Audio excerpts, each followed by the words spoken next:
Hey there guitar players, it's Anthony here at Cutting Edge Guitar, starting a new series of lessons for you all about mastering your fretboard.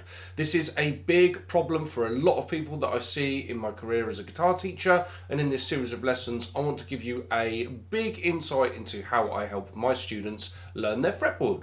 So, one of the first things that people really struggle with when they want to understand the guitar a lot more is they overlook, there's a big oversight in the very beginning, is that a lot of people don't understand or learn the notes on the fretboard, okay? So when beginners, they generally start, they'll get tabs, they'll play some chords, they'll learn some songs, do all of that stuff, which is great, that's really good fun, that's what you need to do to get going and all of that stuff. But then when you want to go on and push on a bit further and become a soloist, play more interesting licks, lines and runs and all of that stuff, it really holds you back if you don't know the notes on the fretboard, because once you know the notes, you want to then fan out into building pentatonic scales or arpeggios or modal scales or all sorts of other things. And if you don't know what even key you're playing in because you don't know what your root note is and all of that stuff, you're just in a world of pain.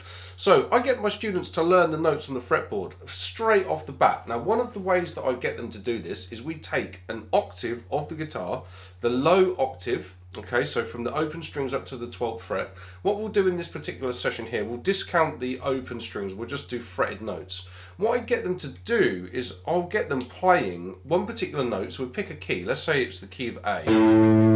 Now, what I would suggest is that on every string you learn the location of the A notes. So an A is at the 5th fret on your 6th string. Then the next one you'll find is at the 12th fret on your A string. If you go across to your D string, there's one at the 7th fret there. Then if you go to the 2nd fret on your G string, there's another A. If you go up to the 10th fret on your B string, there's another A. And then finally the last one will be at the 5th fret on the B string. You can use the open strings and everything as well. Personally, I prefer fretted notes. Now, what I get them doing, once they've learned that, I've got like PDFs and all the rest of it so that they can learn the notes and everything.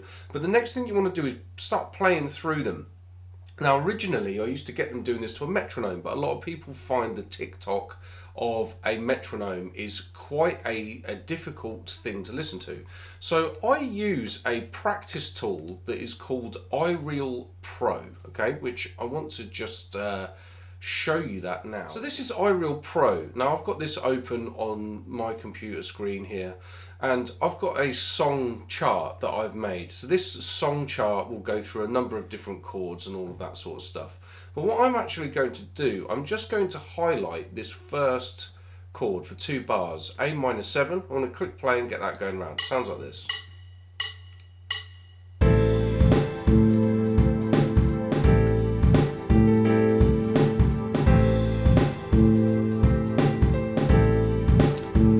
Stick that in the top corner of my screen there, get that out of the way for you.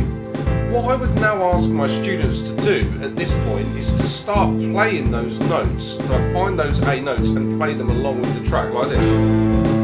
3, 4, do 4 beats and then move along. 2, 3, 4, 2, 3, 4, keep it going to the next note, then up to the high E string, back down to the B string, G string, D string, back to the A string, and then the E string again.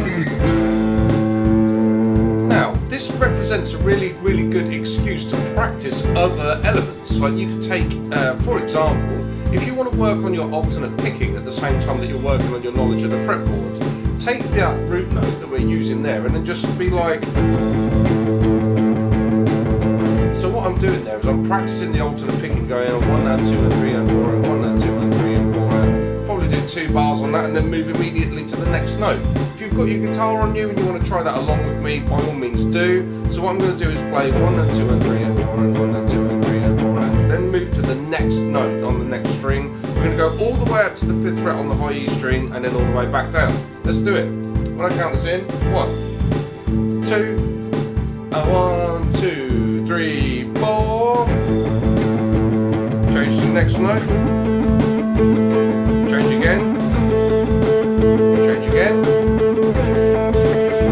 Up to the B string. E string, B string, G string, D string, A string, low E string, and stop. Now, as you can probably imagine, let's just stop that backing track there.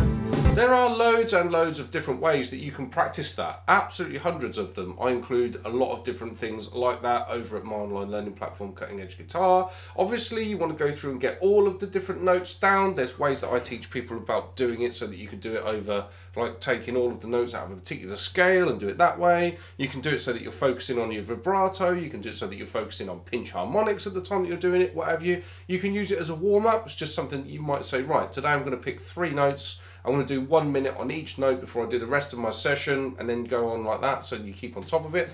To be honest, it's not something that you need to do forever and ever, because obviously once you've really got it down, your knowledge of the notes should be kept up there by the virtue of what you're playing, if you're thinking about the notes you're playing and all the rest of it. But there we go, that's just a simple exercise with that. So I hope that helps. Drop me a line in the comments if you've enjoyed the session. Do smash the like button, subscribe to the channel, and if you want to support what I'm doing here, come and check me out over at Cutting Edge Guitar. Okay guys, thanks for tuning in. I'll see you in the next lesson.